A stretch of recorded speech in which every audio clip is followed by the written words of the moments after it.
মেয়েদের আমার সময় স্বাধীনতা পেয়েছিল, আন্দোলন করে যাচ্ছে, সারা রাত স্লোগান দিচ্ছে। তাদের স্লোগান দেয় শেখ হাসিনার পদত্যাগ চায়, আমি তাদের নিরাপত্তা দেই। এখন তাদের কি অবস্থা? সন্ধ্যা পরেও ঘর থেকে বেরোতে পারে না। খুব স্বাধীনতা পেয়ে গেছে তারা, চমৎকার স্বাধীনতা, ভোগ করুক তারা সেই স্বাধীনতা, কিন্তু আমার দেশের মানুষের ক্ষতি করতে পারবে না। এদেশ আমাদের, এদেশ মুক্তিযোদ্ধাদের। ওই যে আমার এক বোন বললো না, তার বাবা বলে গেছেন, এ মাটি মুক্তিযোদ্ধাদের মাটি, এ মাটি বঙ্গবন্ধুর মাটি, এই মাটি আমাদের আওয়ামী লীগের নেতা কর্মীদের জন্য।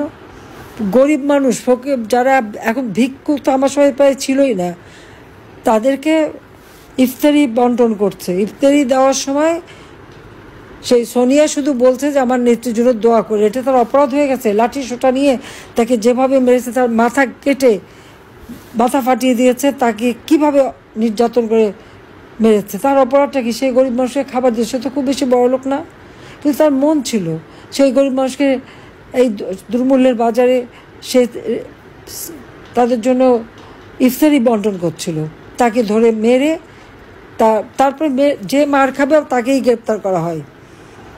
কাজী আজকে সবাইকে এক হয়ে কাজ করার জন্য আমি নির্দেশ দিচ্ছি। সবাই ভালো থাকেন, সুস্থ থাকেন।